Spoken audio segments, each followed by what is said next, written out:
occupational hazard that I know the soil types are called the same.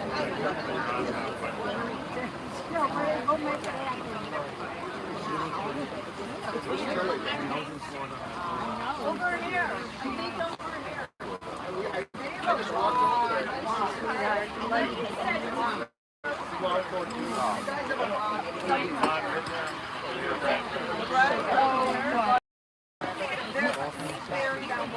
Ryan, we were just talking about that. I have to go get those worms out. You take them hard on a good day. Take one. Yeah, I did. You're $1,000. I did. No, but I definitely think we should get that in the box right there. Huh? Oh, it's already nipped. It's done. Yeah. We agreed to most of them. I'm gonna when we lower the vault, I'm gonna say I just don't want you Kadisha Tome. I'm going out. Then you can put earth. No. Once the vault is covered, Larry wants to do the burial project, which I'll do with him, and everybody else will. Let me get out. Agreed to Let me get out of here. I thank you for being here.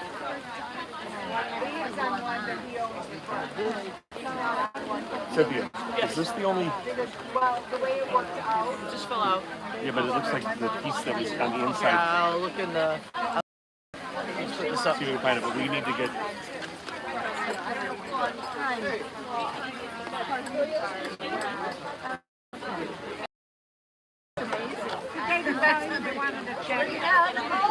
What's that?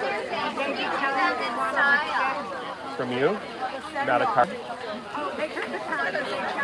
Wait, look at his car. I saw. They now charge a service fee? Okay. I wanted to let you know the future. Not a big deal. Drew, come on. Oh my God. So, I saw yours yesterday.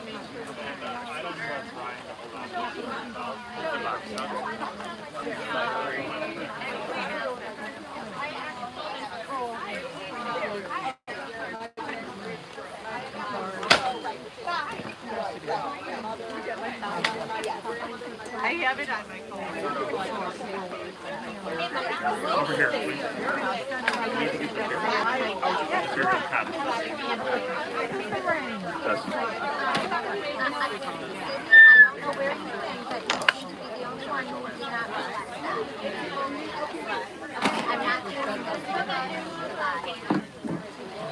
Do you know where this fell? Yes.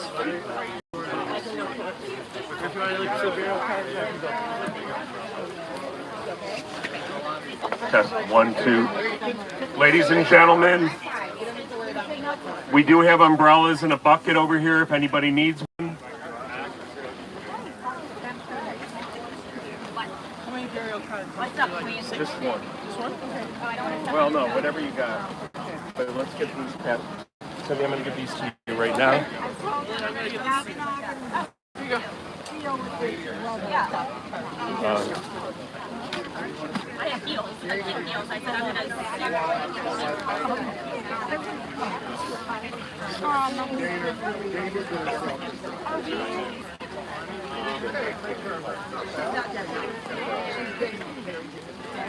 no, she can just say.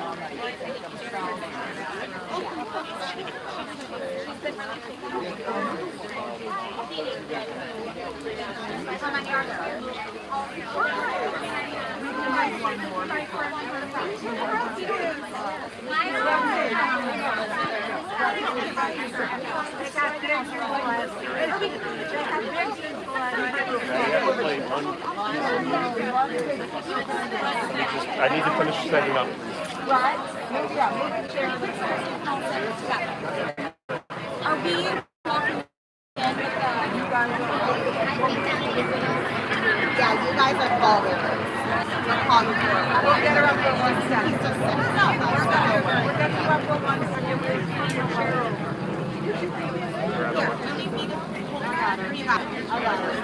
You're not going anywhere, Mom. But It's hard. I know. Very hard. I can actually probably like go like this.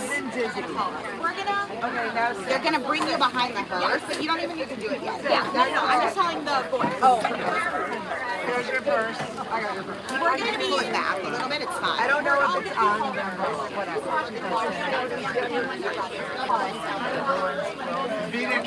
ladies and gentlemen, can I ask everybody to kind of make your way either into the tent or behind the tent?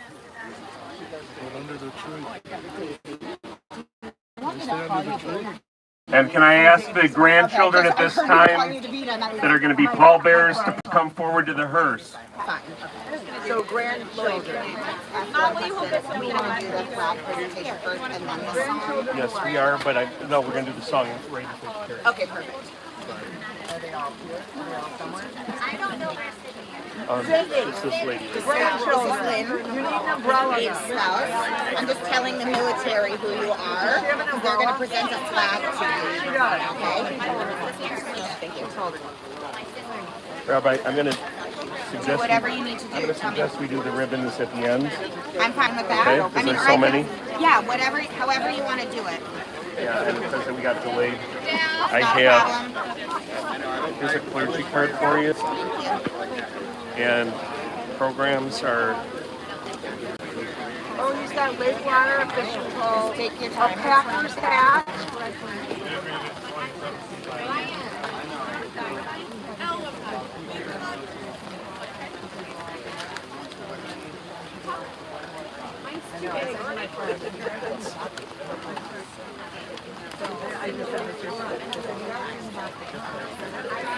Here, just. Yeah. No, I saw her. I said, let me see her stuff. I saw her fiance.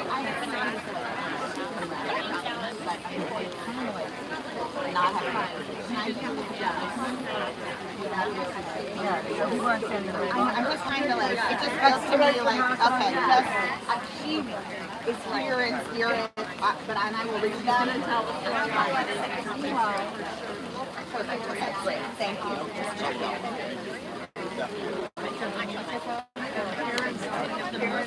Yeah, he's doing it. Oh, are the lyrics in the thing? I didn't see. She was a caregiver. She was helping my mom more, so I don't want to be a caregiver like that. That was so nice of her to come. Yeah, I saw it.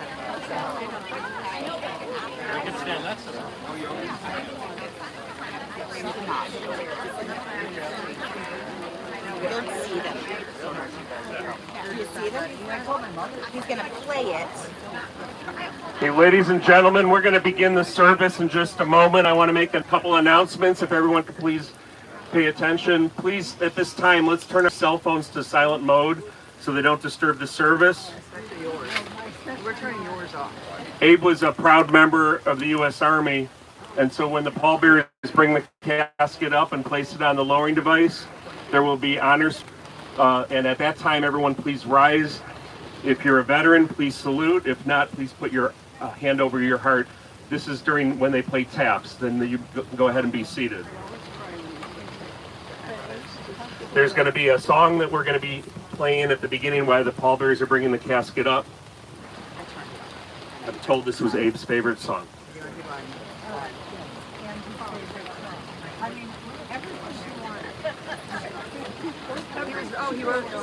We have letters from the last 25 years. Changes, a couple of things, a lot stays the same. We have letters, right? And a whole bunch of us. We can see different people, different letters. We can compare them. They're the best thing, the best thing is they plan them to be different. No. But they wrote letters as to exactly what they wanted. He wrote a letter exactly what he wanted. It was nice.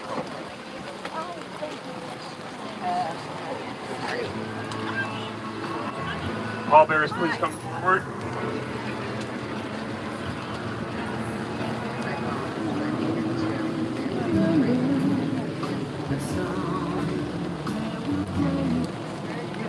are you getting up to sit? Do you see them? Do you want to be able to see? Do you want to be able to see this part?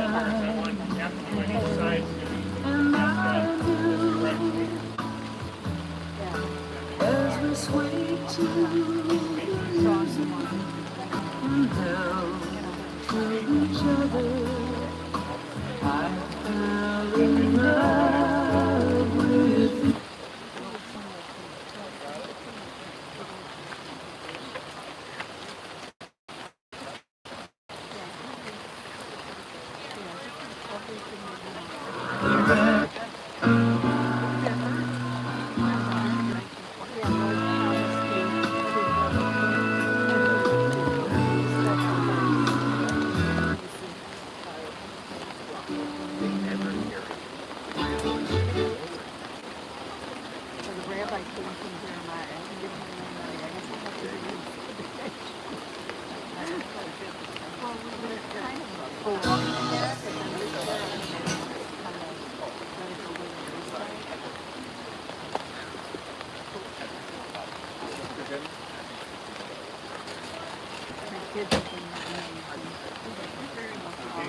Pallbearers, please make your way into the tent or behind the umbrellas. Again, if anyone needs an umbrella, there's a bucket here. I need to ask if everybody could kind of not stand in front of the camera right here. We've got quite a few people that have joined.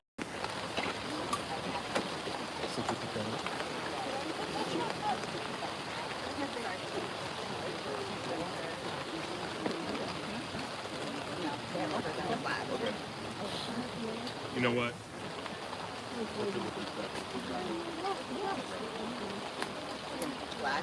They're gonna do the flat. They do taps first.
You may be seated.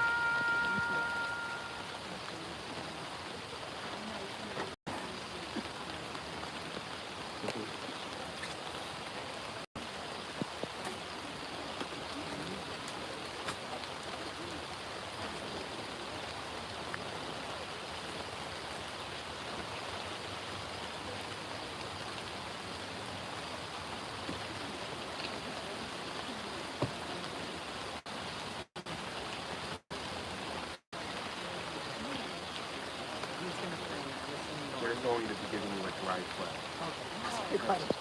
That was my question. I'm like, am I giving it back to dry? Yeah, we do have the dryer, but they in this case they bring a dry flat.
children that are here, can you please over your card?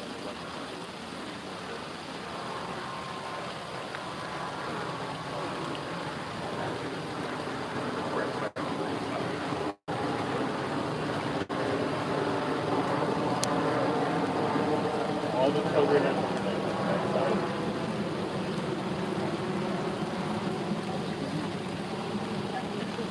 they're going to be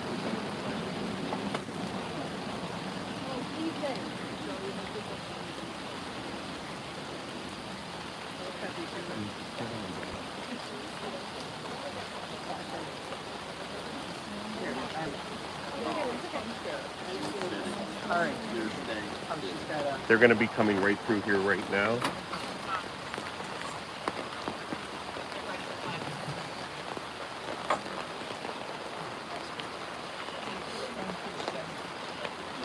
President of the United States Army, and a grateful nation, please accept this blood as a symbol of our appreciation for your loved ones' honorable and faithful service.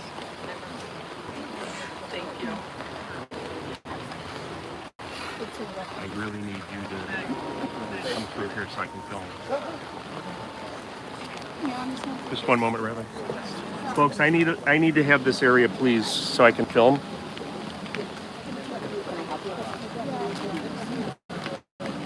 Cynthia, would you take care of this and use this?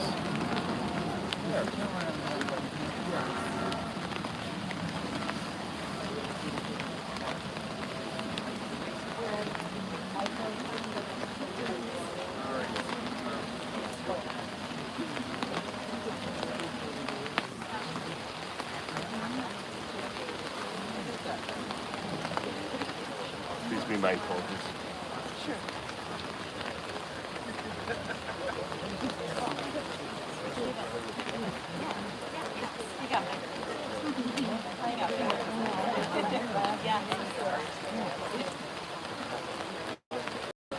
She's gonna stay out there. She's okay.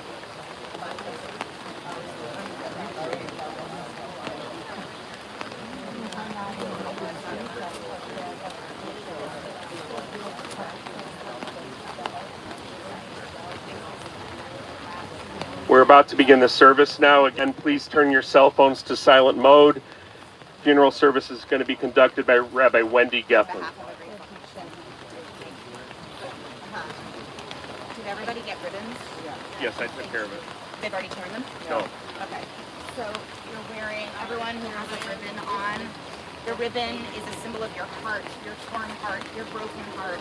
It's a way, in a moment, that you'll externalize the brokenness of your heart, the tornness you feel. It also allows the community to identify you as someone who is grieving so that they can comfort you and you not have to walk the road of mourning alone. I'm going to say a prayer, you're going to say Amen, and then I can help you tear your ribbons, or you can tear your ribbons. You can wear the ribbon as long as you want to, okay? For hearts that are torn, we perform this act of Kriya Baruch Atah Adonai Eloheinu melech haolam dayan ha'emet. Just say Amen. Amen. Okay, and you're going to tear them. You kind of pull from the bottom up and down. And I think, let me help you. Okay, is that okay? Don't worry. Sophia, take this. I'm going to help all of you. I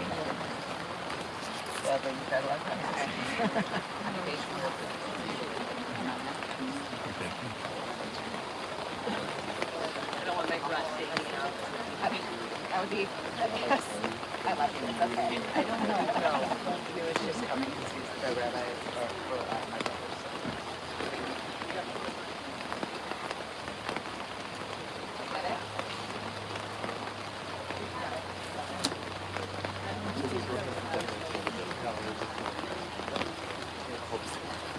It's okay? Oh, give up. I'm sorry, just stand there. Are you sure? Rain's going to stop. Thank you. He's doing something, yeah. Thank you. So, as you may or may not be surprised to know, Abe had very specific things he wanted to happen today. Some of them are happening, some of them are not, but we are going to do our best to make sure that this day honors Abe, honors his memory, honors his life. We, of course, are gathered here in deep grief, but our tradition calls upon us to cultivate gratitude at the same time. And when it comes to Abe, it is not hard to cultivate gratitude. He lived that gratitude. So we can model that and honor him by manifesting that gratitude now.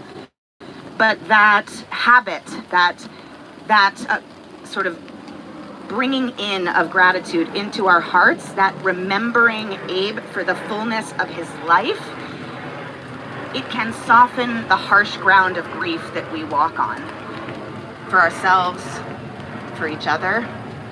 So before we move into our service, look at him. Allow his presence into you, not just into your eyes and your mind, but into your heart. He was a man who filled up a lot of hearts in his life. And we're going to allow his memory, his legacy, to do that for all of us now, as we walk along this road of grief together. Abe and Lynn's rabbi from Jeremiah, Rabbi Paul Cohen, is here. He'll lead us in the 23rd Psalm.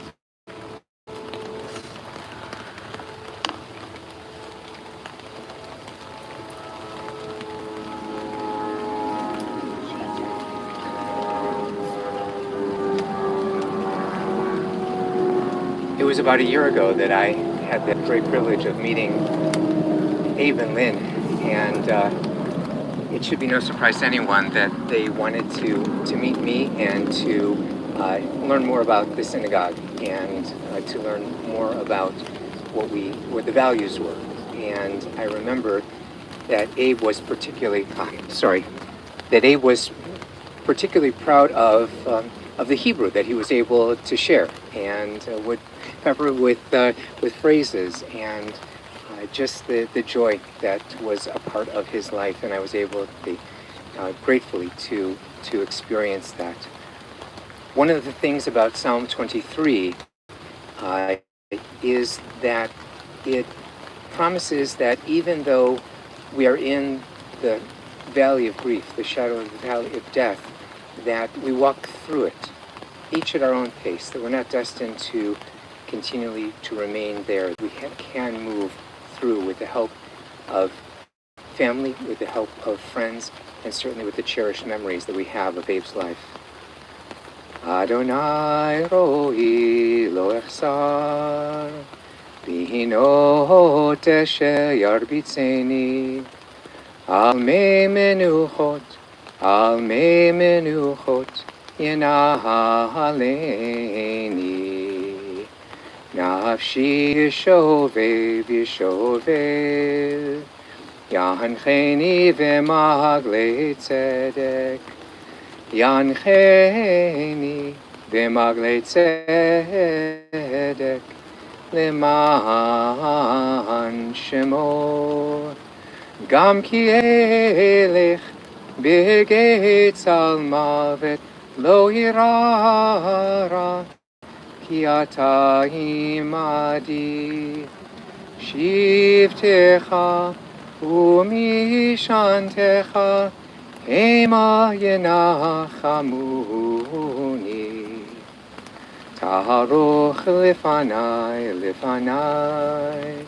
shulchan neged tzorerai, Dishanta Vashem and Roshi Kosi Revaya Achto Vachesed Yirdefuni Kol Yemei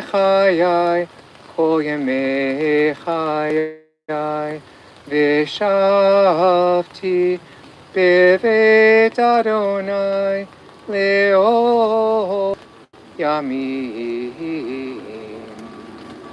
Adonai rohi lo echsar, Adonai rohi lo echsar.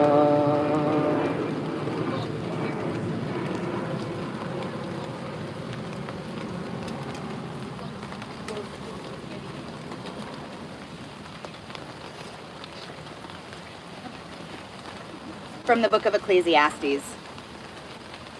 L'chol zman veit l'chol chefetz tachat hashamayim. There is a time for everything, a time for every experience under heaven, a time to be born and a time to die, a time to plant and a time to uproot what is planted, a time to tear down and a time to build up, a time to weep and a time to dance, a time to throw stones and a time to gather them, a time to embrace and a time to refrain from embracing, a time to seek out, a time to lose, a time to keep and a time to discard, a time to tear and a time to sow, a time to keep silence and a time to speak. The following is an excerpt from a piece written by the ethicist Michael Josephson. It's called What Will Matter? What will matter? How will the value of your days be measured? What will matter is not what you bought, but what you built. Not what you got, but what you gave. What will matter is not your success, but your significance. What will matter is not what you learned, but what you taught. What will matter is every act of integrity, compassion, or courage that enriched, empowered to emulate your example. What will matter is not your competence, but your character. What will matter is not how many people you knew, but how many people will feel a lasting loss when you are gone. What will matter is not your memories, but the memories that live in those you loved. What will matter is not how long you lived, but how long you will be remembered. By whom and for what?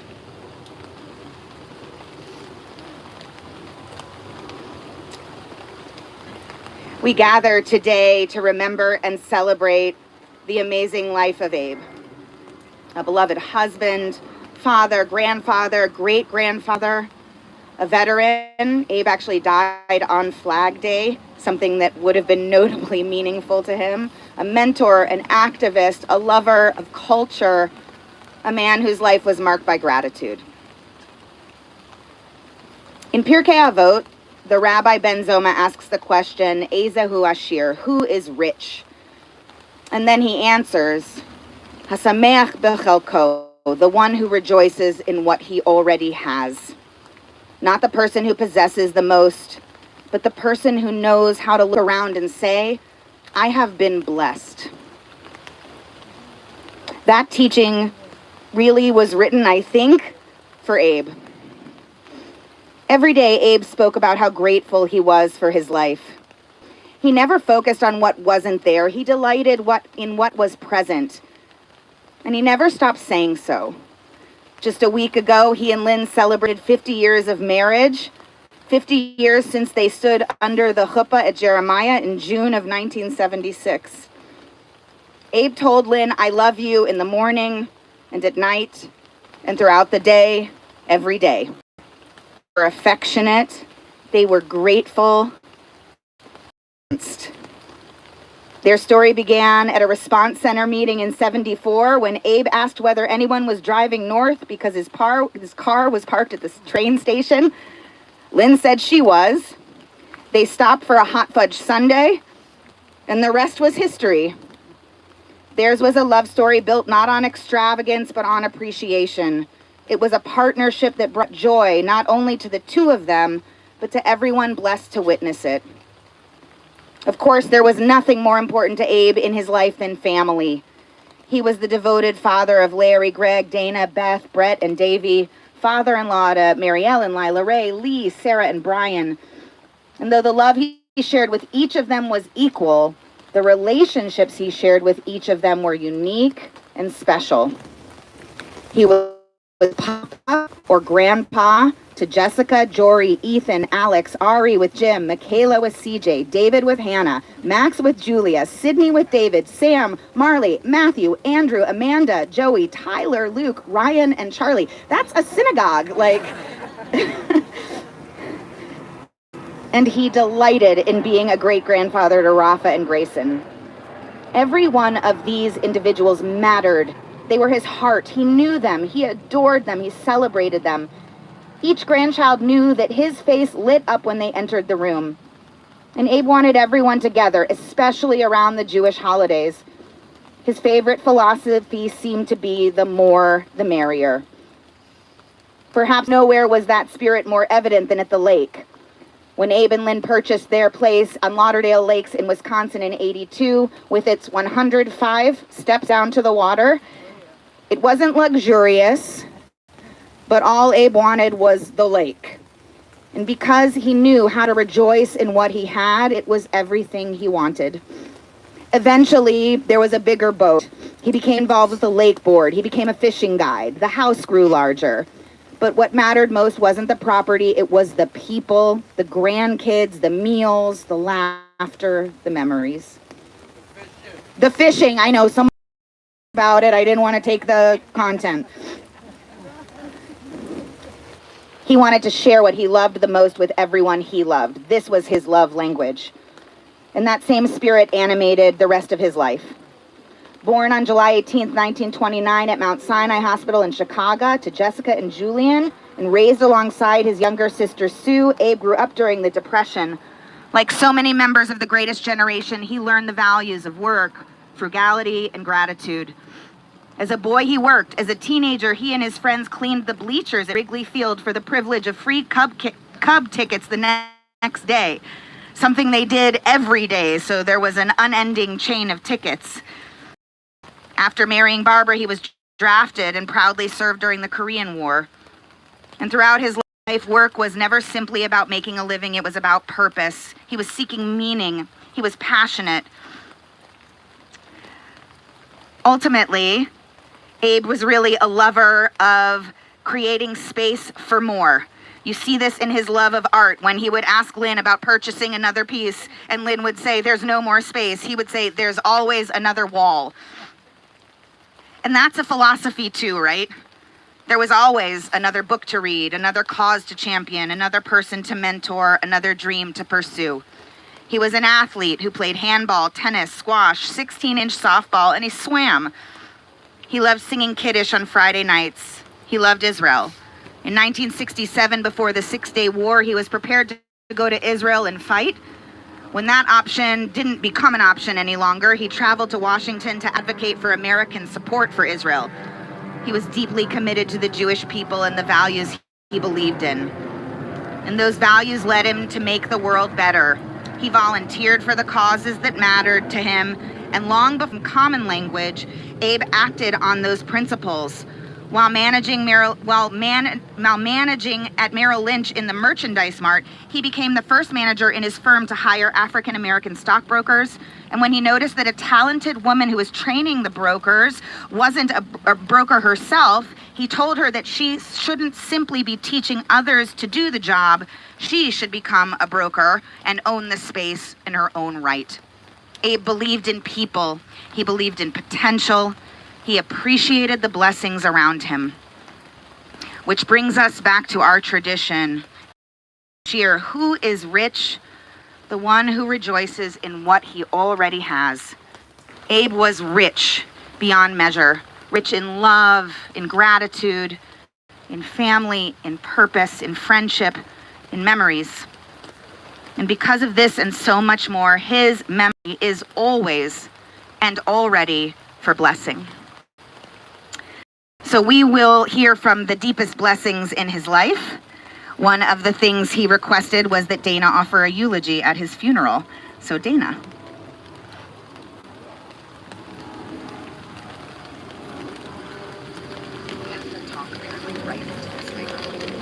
Okay. I'm gonna hold it for her. You're totally fine. Yeah, are you okay? Yeah. They're all wet. Thank you all for coming. This is pretty overwhelming. I love you all. For the last few months have been filled with a lot of family togetherness. Lots of trips to apartments, rehab centers, hospitals. Lots of packing, unpacking, calls and texts. The apartments have been filled with a steady rotation of siblings and grandchildren. This is what happens when your parents come home from their winter in Mexico and are older and unhealthier than when they left. Did you know that my dad, who grew up in Chicago and went to Lakeview High School, considered himself a Mexican Jew in later life? Truly, he was learning Spanish, wrote a book about Latino art, and loved all things Mexican. Mexico was his happy place. Lynn and my dad used to drive to Mexico in their car filled with tuna fish, suitcases, and a dog. After some mishaps, we convinced them they needed to fly, but we still question whether 96 was too old to be spending the winters in a foreign country. But looking back, sitting in his shorts and looking out at the waves was certainly better than the last few months he's getting more frail and forgetful by the day. There were some things my dad didn't forget. He didn't forget how much he loved his family. Each visit, he welcomed us with, "Hi, thank you for coming." He asked about our families, even if he couldn't remember everyone's name, and then he said he loved us, how lucky he was to have us, and to be safe. He loved each of us, me, Larry, Greg, Beth, Davy, and Brett. He loved our kids and our spouses. He loved our friends, too. He was interested in us and our interests. He asked questions and listened to the answers. He became friends with our friends, and everyone always asked, "How's Abe?" He found common ground with everyone. He especially loved excursions with us. Art fairs, museums, libraries, cemeteries, fishing trips, or state fairs. He didn't forget his love for ice cream. He recently told me that his an ice cream creation from the soda fountain at the pharmacy his dad owned in Chicago. He went to the pharmacy every day after school to get that ice cream. We really worried about his health on Sunday when for the first time he turned down an offer of ice cream. He didn't forget that he loved Lynn. No matter how he felt or where he was, he wanted to be with Lynn.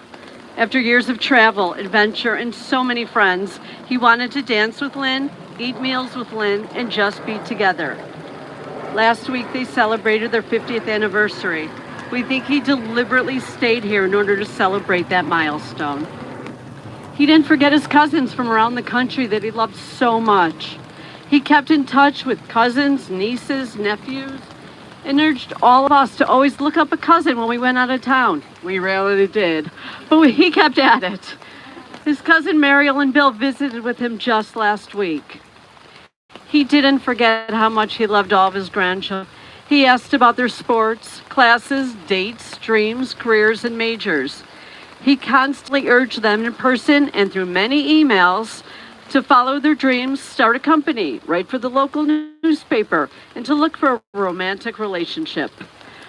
We are lucky that our kids all had relationships with their grandfather and all felt seen and loved. He shared his stories of his childhood, his extensive family tree, and his words of wisdom. He didn't forget about his Judaism.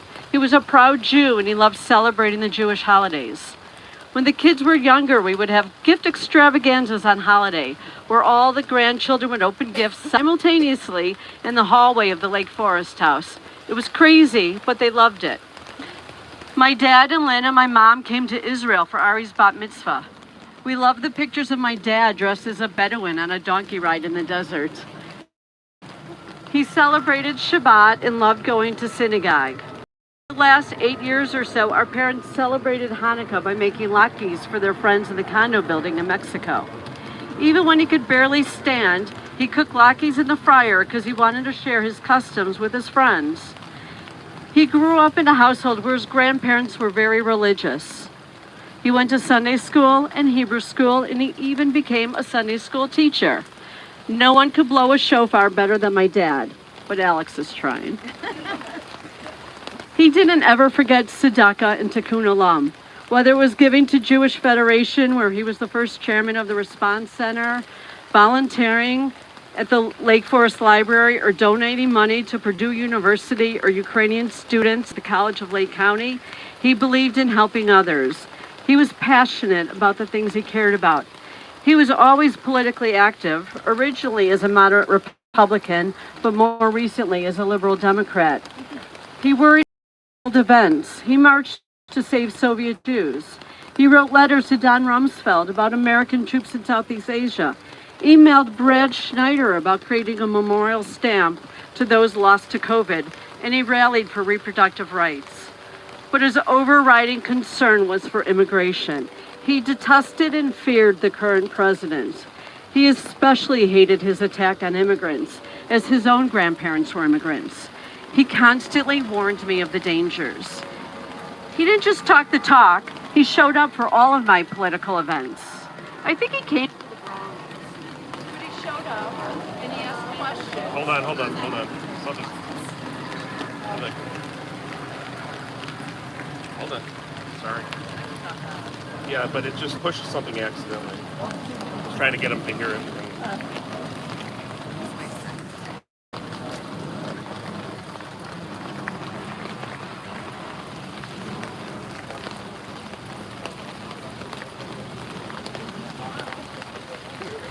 Test.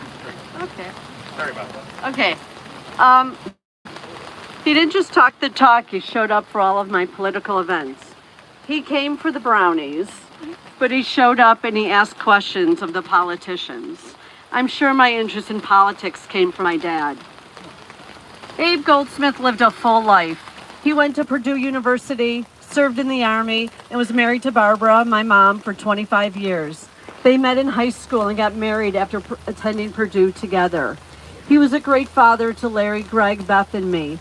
He was a journalist, a stockbroker, a registered fishing guide, a Sunday school teacher, a volunteer, and a political advisor. He was married to Lynn for 50 years. It was a wonderful father to Davy and Brett. He was a grandfather and a great-grandfather. He was a letter writer and a Facebook poster. He was a stamp collector. He was an avid reader and a history buff. He loved and he disliked the current Republican Party. He was both a Packers fan and a White Sox fan. He watched MSNBC and Hallmark Christmas movies. But for sure, a perfect day was sitting on his balcony in Bucerius, counting the waves off the ocean and watching a beautiful sunset with Lynn. I have to say, it's hard to be at West Lawn without a promise of a big yellow box of Maurice Linnell cookies from the Cookie Factory. Dad, when I think of a song that mirrors your life, I think of Louis Armstrong and What a Wonderful World. These lyrics, on today, I see skies of blue and clouds of white, the bright blessed day, the dark sacred night. And I think to myself, what a wonderful world. The colors of the rainbow, so pretty in the sky, also on the faces of the people going by. I see friends shaking hands saying, how do you do? They're really saying, I love you. I hear babies cry, I watch them grow. They'll lean much more than I'll ever know. And I think to myself, what a wonderful world. Dad, you loved your life, you loved your people, and we will all be better off because we had you in our lives. We will think of you and we will remember to be thankful for this wonderful world. You did right by your dad. He would love that.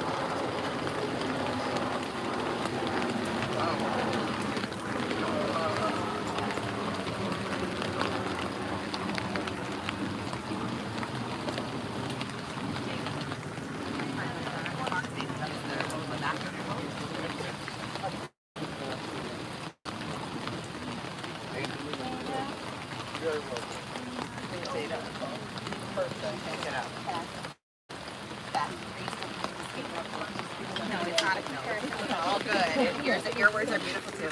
We'll now hear from Beth.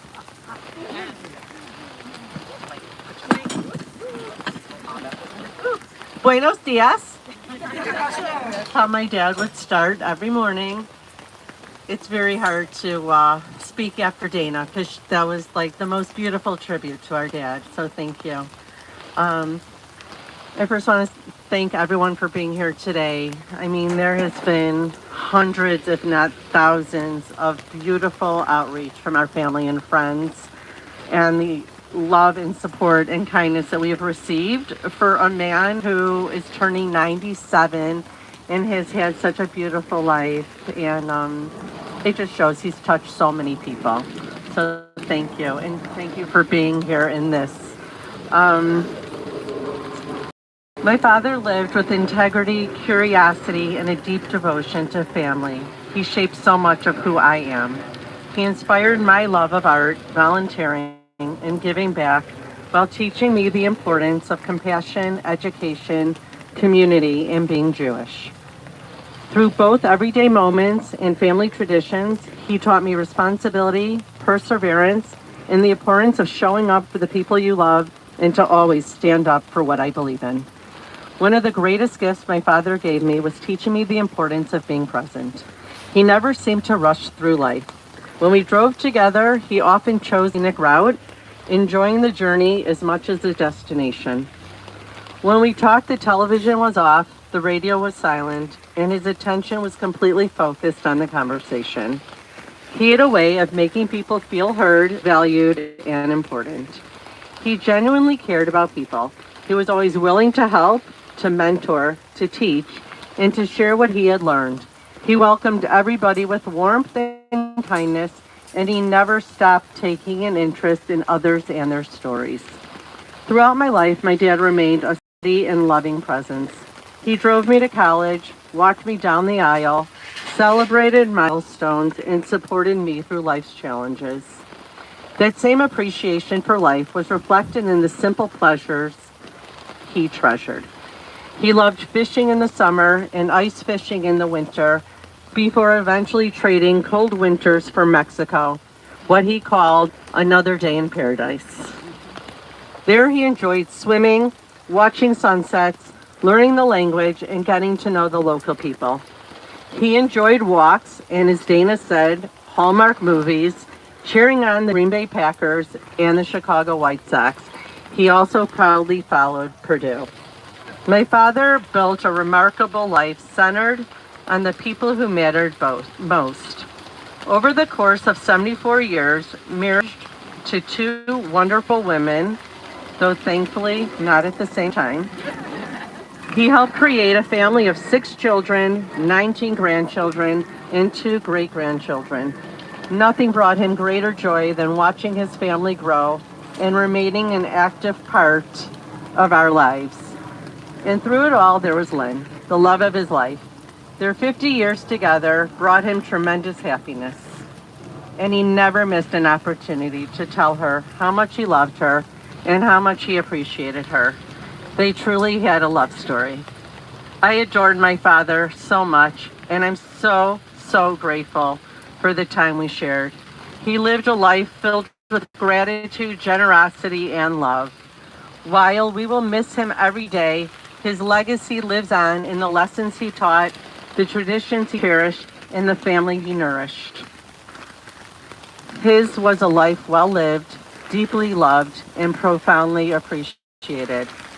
I will carry his example with me always, and of all the gifts he gave me, one of the greatest was the privilege of being his daughter.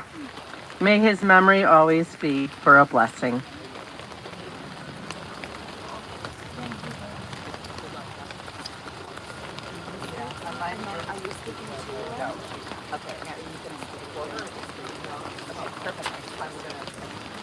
Now we'll hear from Davey. I'm going to be really quick, and I just want to thank everyone for coming, and my mother would like to thank everyone as well. She is not going to speak, but she loves everyone here today, and especially on a day like this. I don't know, I kind of feel like the rain is kind of apropos a little bit. God is crying. A little over 50 years ago, I gained a second dad and a whole lot of family. Who knew it would be as crazy as it all is, but throughout my life, Abe was never a step. I was always his daughter, my kids his grandchildren, and Brian his son-in-law. Our family just never made the distinction. Throughout my life, Abe was my biggest cheerleader and advocate and always saw me through wonderfully rose-colored glasses. He could never understand why I didn't run for judge. When I would try to explain to him that I hadn't practiced law in 5 or 10 or 15 years, he'd say, "Oh, that's just semantics. You should run." I was blessed to have 2 dads. At my wedding, I had both waiting for the father-daughter dance. I was lucky when I was young to have someone there to teach me to fish, and as I grew older, I was blessed to learn about art, watch sunsets, and spend time with him in Mexico, his favorite place in the world. Abe loved family unconditionally. Every call between them ended with "I love you," and every greeting was met with a smile. I will miss him dearly. I know he lived a big, beautiful life because he told all of us daily. A week ago Sunday, many of us gathered to celebrate his 50th anniversary with my mom. It was a night filled with love and laughter. I'm so grateful we all got to experience that evening together. My mom, us kids, and his grandkids were everything to him, especially near the end. I'm lucky to be in the special group of people who called him family, as he was one of a kind, and I will miss him dearly. No one's mentioned the dogs. He loved those dogs also. I mean, we never thought he could love one more than the other, and we would say, oh, the dogs were for my mom, but he was so sad when the dogs weren't with him up until the end. So I just wanted to mention that as well.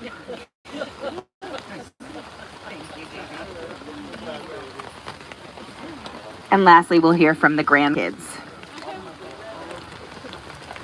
Do you guys have an order in mind? Yeah. Okay, fine. Perfect. I'm Somewhat organized. Okay, it's all Yeah. good. Just let me know what I can do to Okay. support. Bigger tent. Okay. I'll just spill it.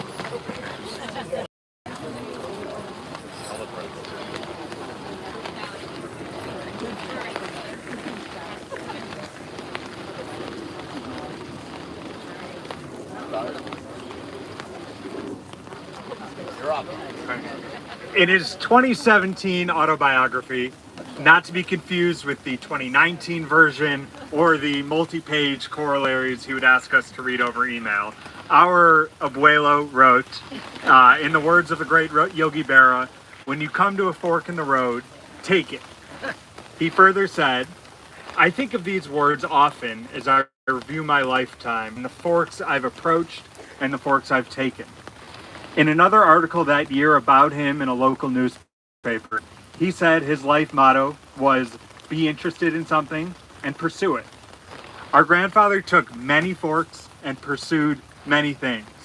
He was an avid fisherman, an accomplished journalist, a Mexican art aficionado, a Mexican, a Packers and White Sox fan, a voracious reader, a loving dog owner to Bailey and Jasper, a stamp collector, a frequent attendee of CLC Spanish classes, Nayarit's best latke chef, a regular at art shows and galleries, a world traveler, an award-winning author of My Journey into the Realm of Latino Art, which is available on Amazon.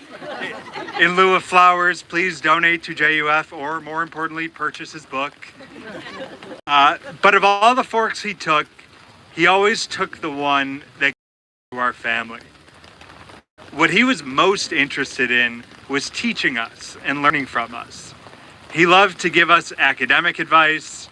He loved to give us career advice. He loved to give us dating advice, especially including the suggestion that we date each other. After an accomplished career, 70 plus years married, 6 kids, and 19 grandchildren, he could have taken it easy. He could have moved far away, only to be seen on holidays and vacation. Instead, we were all fortunate to have 15 to 40 plus years with our grandpa or our papa as a cornerstone of our lives.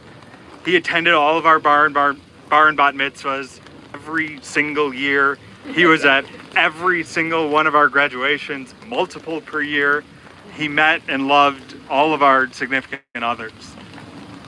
And while he loved us all equally, we were each able to develop a unique, deep, and special relationship with him. From Hanukkahs on the floor in Lake Forest, to playing with Jasper in Fort Sheridan, from barbecues and early morning fishing excursions at Lauderdale Lakes, to art galleries and eyeing the local talent in Bucerias, he was a constant presence in our lives. He loved to take us out to lunch, almost as much as he loved to take us to a cemetery or an art exhibit.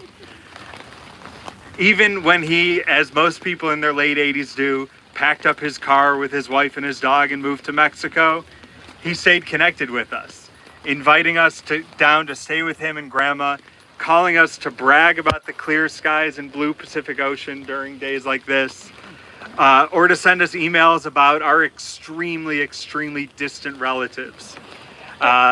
His fervent belief in the rights of immigrants, or the latest offerings at Purdue. And Charlie, you are the final hope. And in turn, we had ample time to celebrate him. His 80th birthday barbecue, where we all got our favorite t-shirt of his face. His 90th birthday bus tour, where thanks to Chicago traffic, he had over 4 hours of a captive audience to show us where he lived, where he went to school, where he worked, and gave us plenty of time to bond in the back over our shared love of him. Or for his 95th birthday 2 years ago, where we all went up to the lake with him one last time to fish and enjoy one of our favorite places with him. Just last week, we came together to celebrate his and Grandma's 50th anniversary. And despite his health, he was able to rise out of his wheelchair one more time and give one more speech to his family to tell us all how much he loved us. We're all different ages, we went to different colleges and have taken on a variety of careers. But we all share a bond and a love of a man who taught us to fish, who showed us what it meant to love our country and to fight for it to improve and to keep tabs on our family members. He was the center of our family, and the connections he built between us will long outlive him. Grandpa told us to be interested in something and to pursue it. What we were most interested in and what we'll keep pursuing is being the kind of family that he built. Next, each of us will share a brief collection of stories about what Abe J. Goldsmith meant to us. Yeah. Take it. Can you please be careful of it?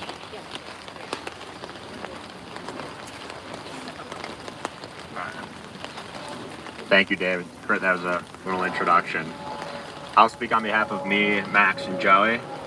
Papa always wanted the best for all of us.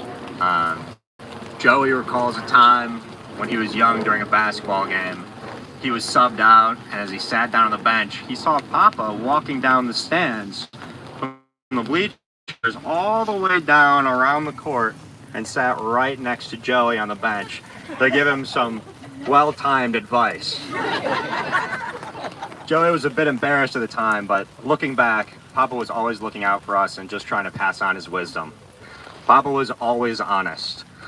I once posted a Facebook photo of me and my high school girlfriend, and he commented, he was the first to comment, "Looks like your mom." He was probably right. Not exactly what I wanted to hear, but he was honest, and I always appreciated that about him. He would shoot me straight. When I was like maybe 8 or 9, he thought it'd be a good idea to watch a Civil War documentary with me, and it was. I loved it. Every year since, he would give me books. Didn't matter what it was, my birthday, Hanukkah, book. And these were books that were not appropriate for my age. Biographies of generals, theories of economics. At 11 years old, I was like, why is he giving me these? 15 years later, it's pretty much all I read. So he was just ahead of the curve. For Max, early in his relationship with Julia, they went to Mexico and Papa bought them matching t-shirts. Only later did they find out the artwork on them was the ritual symbol for fertility. Papa always made his views known, and he was so supportive of Max and his relationship, and always so welcoming of all of us. We love him very much.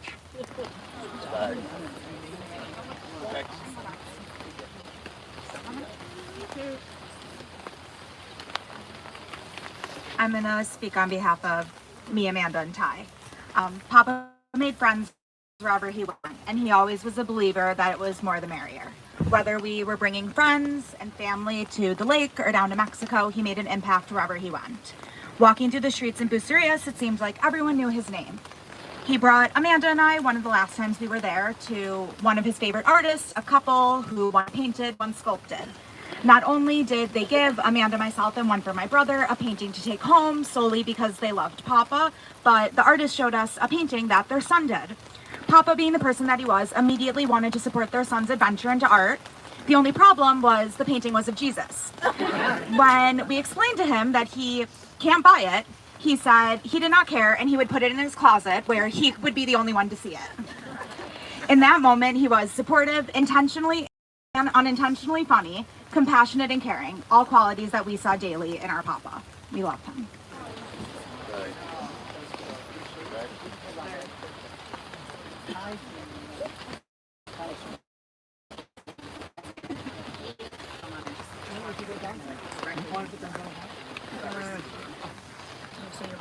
Papa had a way of making ordinary moments unforgettable. When I was little, I was lucky enough to have a lake house right next to Grandma and Grandpa's. That meant no matter what, we would wake up early and go fishing together.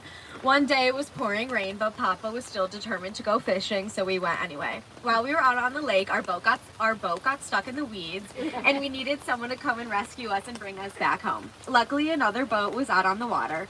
Papa waved them down, and as soon as the person came over, he recognized him. After helping us, Papa said something that has always stuck with me. Be a friend to everyone, no matter what. That sentence is so special to me because it perfectly describes who he was. Papa truly was a friend to everyone. He could make a connection with anyone he met, and he always led with kindness. He was also the most knowledgeable person I knew, and we will love him forever. No matter the situation, he always seemed to have an answer, story, or a piece of advice to share, and we are so grateful and lucky for that. Papa also had a way of making you feel so special in the simplest of ways. Whenever you'd walk in the room and make eye contact with him, you would just see the biggest smile on his face. A giant squeeze of a hug with a kiss on the cheek. And the thing I'll always remember is Ben squeezed my hand, and I'll always hear in my head, "Hi, gorgeous."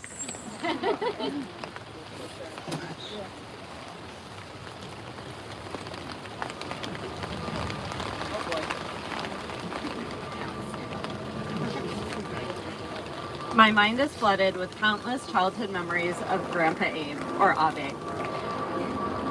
The Passover Seders he hosted, the Hanukkah nights,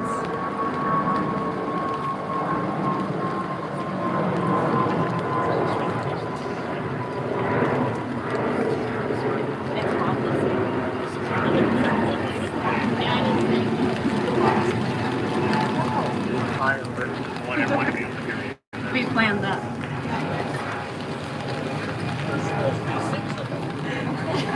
There have been. Okay. The Hanukkah nights were basically every year there was a new cousin helping light candles. The artificial bait he gave me when we went fishing off the dock in Wisconsin because he knew I didn't want to hurt the worms. Once I hit adulthood, there weren't as many new memories, but a decades-long email correspondence where I could never predict the topic. We talked about stamp designs, Mexican art museums, politics, how much it would cost to make a dog training video, how much it would cost to turn his book into a movie, asking about my latest knee injury, etc.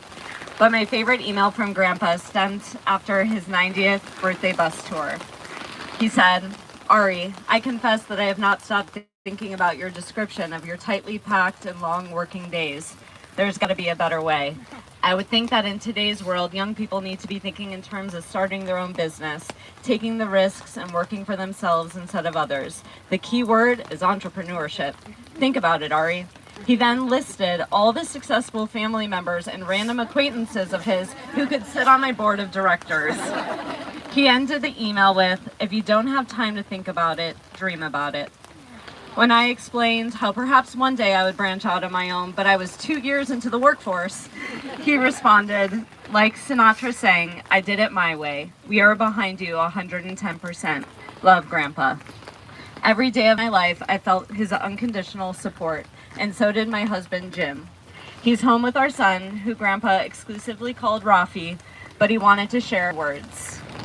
"Abe, what a blessing you were in my life. I lost all my grandparents before I was born or too young to know them, so that grandparental presence The wisdom, the stories, the feeling of being truly seen was something I always longed for but never had. That is until you came into my life. You welcomed me with open arms from the very beginning, wandering through the Latino Art Museum in Long Beach, deep sea fishing in Mexico, and every moment spent with you was focused on you getting to know me and asking about my life and career. I feel so lucky to have had nearly a decade to know you, to learn from you, and to see the incredible family you have built and shaped with such strength and love. You were truly one of a kind.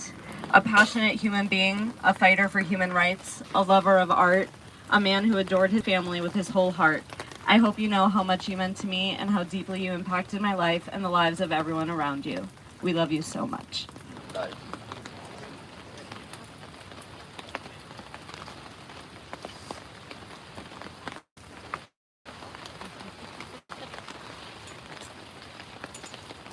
So my high school senior yearbook quote was, in the end, it's not the years in your life that count, but the life in your years.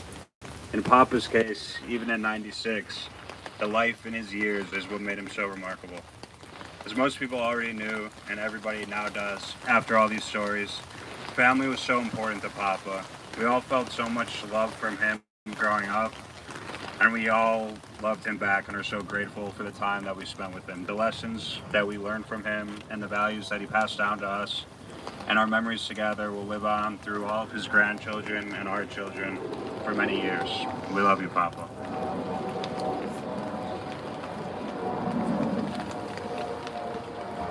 Thank you guys so much. Great.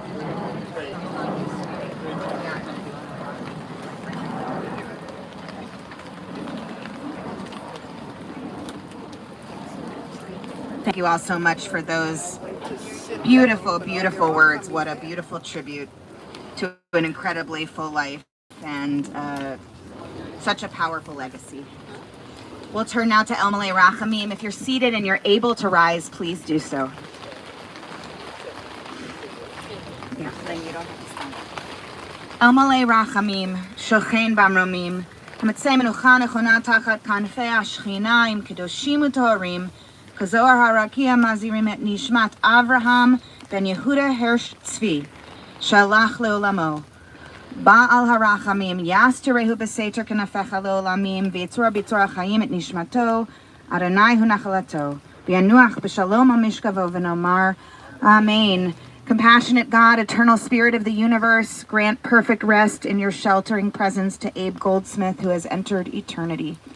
O God of mercy, let him find refuge in the shadow of your wings, and let his soul be bound up in the bond of everlasting life.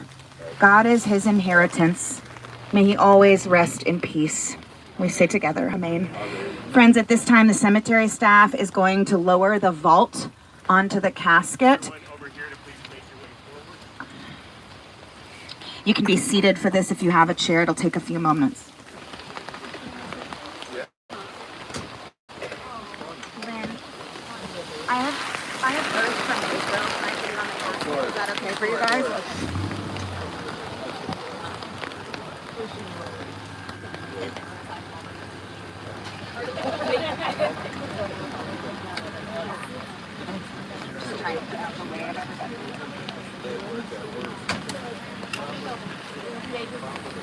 Are you okay? What can I do? Are you trying to walk closer? Okay. Yeah. I have it. Come this way with Lila.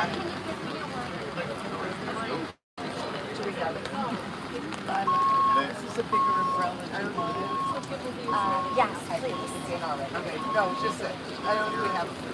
Greg has one. No, I think We put it in for her. we put it in for her.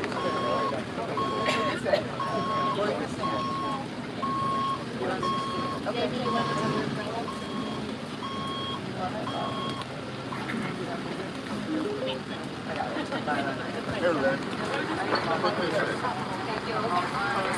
Little sweet. Oh, I like that.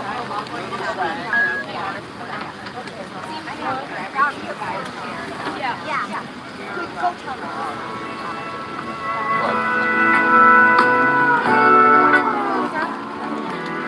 She's gonna go get him I'll always remember the song they were playing the first time we danced, and I knew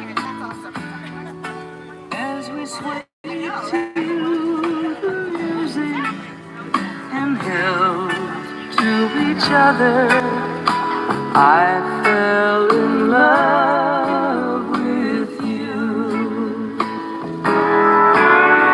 Could I have this dance for the rest of my life? Would you be my partner every night? When we're together, it feels so right. Could I have this dance for the rest of my life?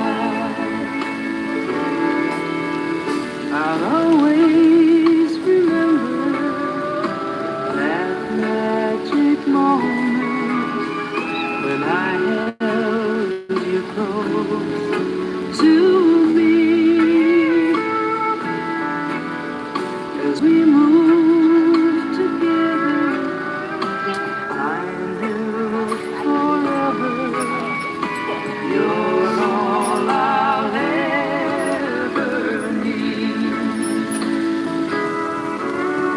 Could I have this dance for the rest of my life? Would you be my partner every night? When we're together, it feels so right. Could I have this dance for the rest of my life? Could I have this dance for the rest of my life? Would you be my partner every night? When we're together, it feels so right. Could I have this dance? Rabbi? You want to do that? So friends, while we're still standing, I'll invite you to join with me in the words of Kaddish Yatom, the mourner's Kaddish, and then anyone who would like to do so can participate in placing earth in the grave. This act of selfless, unconditional love, seeing Abe's body to its final resting place. Everybody okay? If you know the words, you can feel free to join with me. If not, we'll all say Amen at the end together. Yitkadal v'yitkadash shemei Rabbah Be'alma divarach irutei v'yamlich malchutei B'chayechon v'yomechon v'chayei dachol Beit Yisrael B'agalah v'zman kariv imru Amen. Yehei shemei Rabbah mevarach le'olam l'almei almaya Yitbarach v'yishtabach v'yitpa'ar v'yitromam v'yitnaseh V'yit hadar, v'yit alev, v'yit halal, shemei dekudasha barichu, la'ela min kal birchata v'shirata, tushbechata v'nechemata, ta'amiran be'alma v'imru, amen. Yehei shlama rabba min shemaya v'chayim, aleinu v'al kol Yisrael v'imru, amen. Osei shalom b'mromav, huya asei shalom, aleinu v'al kol Yisrael, V'imru, amen. His memory is for blessing. We say together, amen. So for those of you who'd like to do so, I'm going to invite you to step forward. There are a number of different places from which you can place earth into the grave. Upon your completion of this task, you can either return here under the tent or return to your cars. Thank you so much. You want to do this? Okay, you want to do this? You got it? I'll get it ready. Here. Dad, I love you.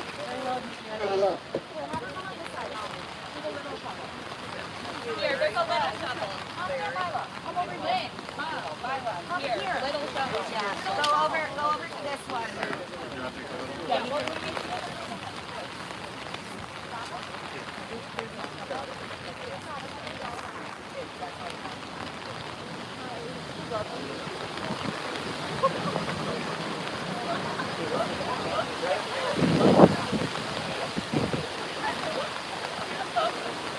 Larry, I'll stay with you until it's covered and we'll use burial tile, okay?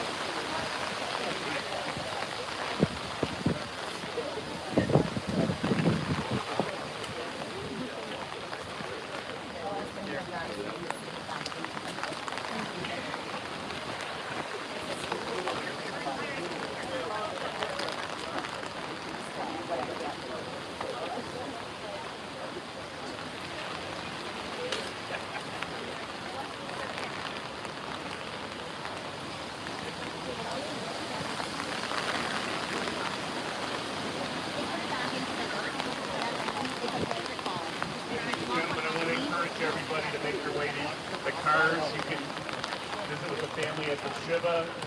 Good information's in the pamphlets. It's also on mitchcookino.com.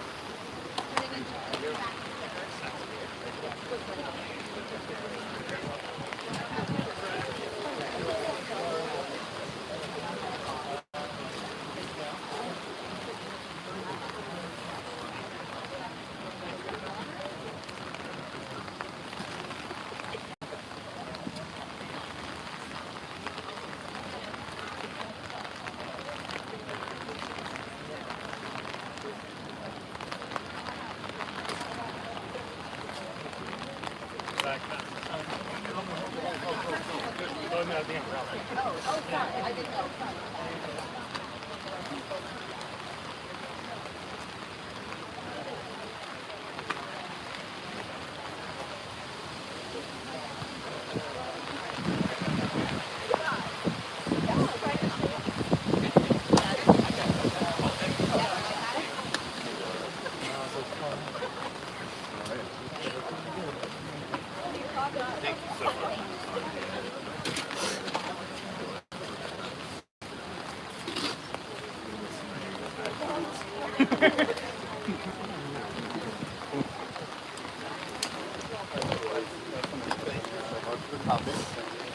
Very nice of you.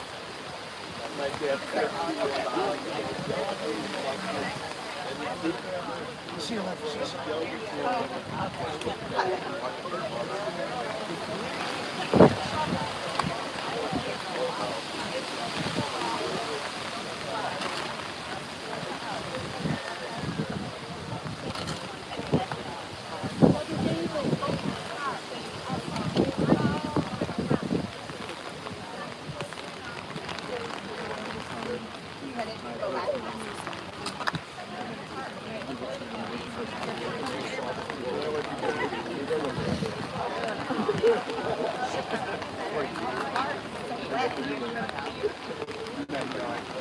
Sadly, Mary, sure, I can't wait.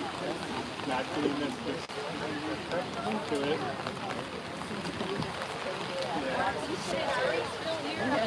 Hey, David, it had to look somewhere else. Oh, you made it. I know. Sorry. Where's your suitcase? Is it all wet somewhere? Okay, good.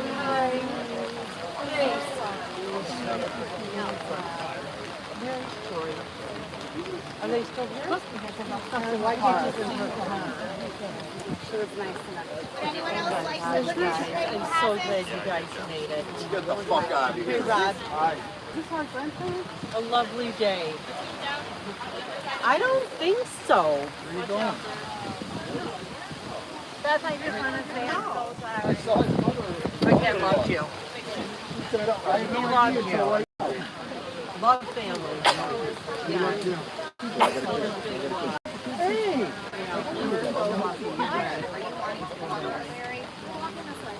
Yeah. Okay. Yes.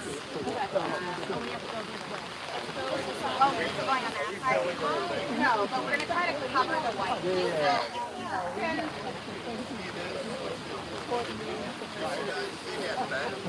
I got a call from Australia yesterday. Now you go. Layla.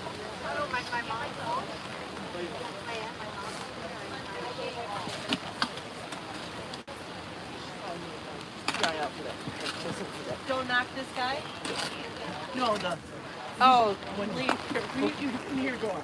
Just watch out. That would be a bad day. I will see you tonight. I'll be there around 7. Is that okay? Did they give you Minion books?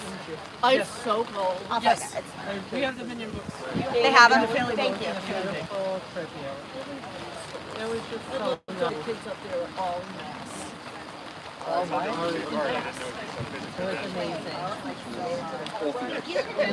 Yeah, exactly. Just like, yes. Maybe you see that corner, like Everybody closest loves to your bread. foot, Everyone loves bread. just to kind of get a little there. It's okay if the corners are showing, but like the top. Yep.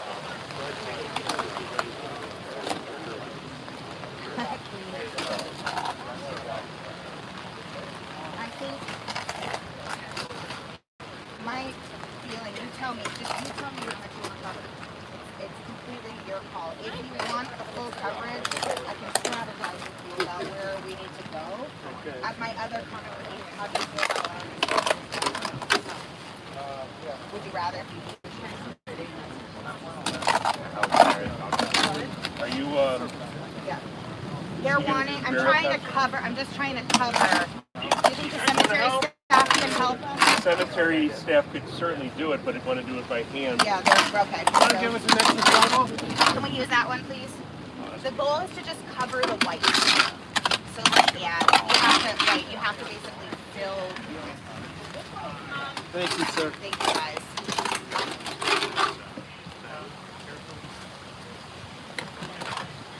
My mom did you have an torn ACL? Okay, let's It was. Yeah, this part is like rotten. The good stuff was on. Start at the top, guys. The thirds will come down a lot easier. fill the sides so that At there's least for me it does. exactly like easier. David, this part is Sorry. Yeah. David, yes. Can you take Joyce. Joyce and Lynn's daughter here over.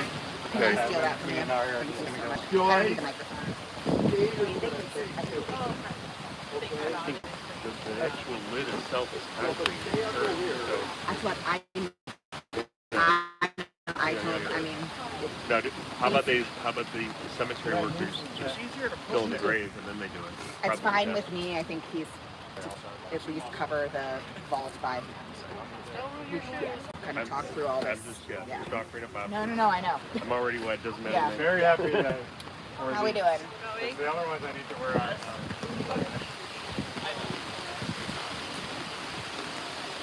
So, given the circumstances, would you feel comfortable if the cemetery staff comes and closes the grave and then you stay there on it, or do you want to? No, you're done, guys. Come on. Put in your future. Let's go. Because T11 should be doing this. Guys, there Enough. is another wave of the storm about to come in about 15 minutes. Let's get out of lightning. here. I really think we should. If it's not okay, then we'll do it. And we hit Larry, aerial it's okay. shots right here if you Come want. on, don't come on. I'll help you. Come I on. think we did good. I'll do a little bit. Go. We're getting out of here. Move over. Well, There's here, something one called of you- Kavuna Fresh. You shouldn't be doing Okay. it when there's a danger coming.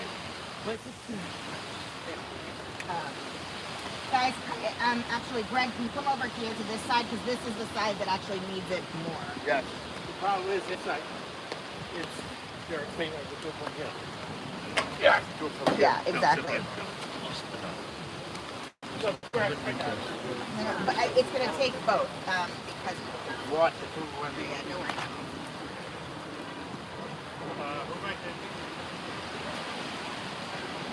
You need to keep 10 people here for the burial cottage. I mean, yes, you do. But...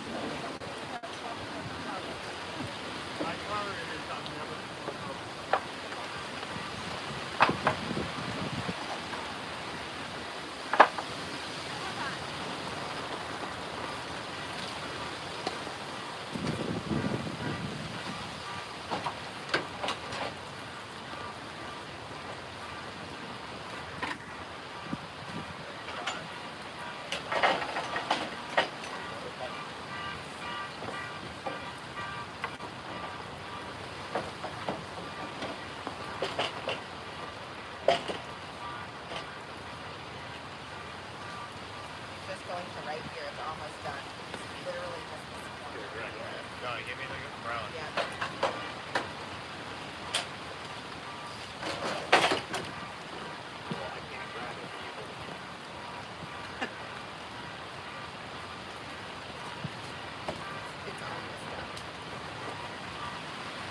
If you guys can sort of ignore the birth right there, the booster, yes, exactly.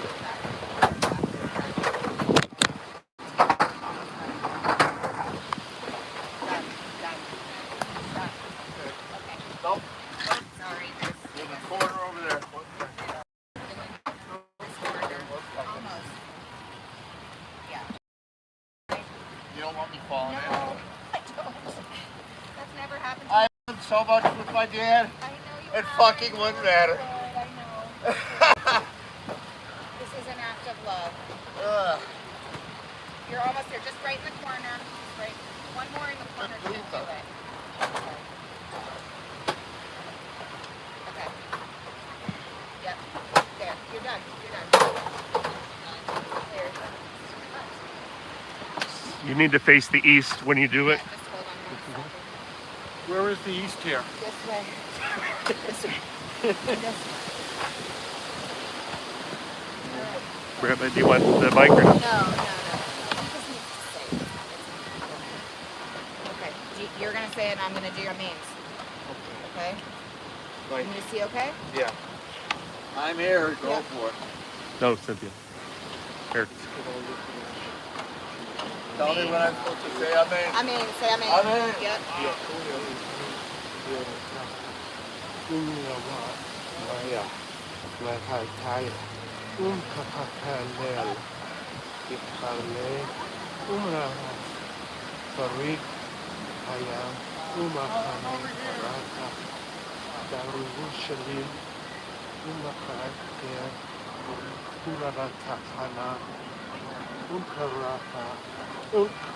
What happened to Joyce?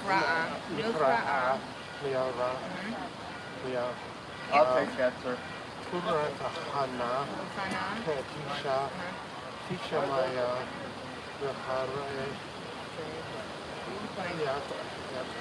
You're fine.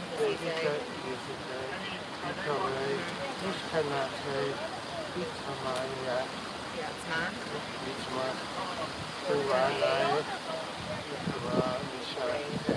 Amen. Do you know this part? You know this part. Amen.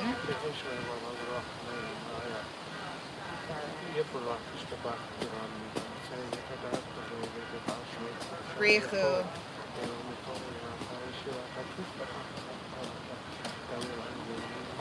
Amen.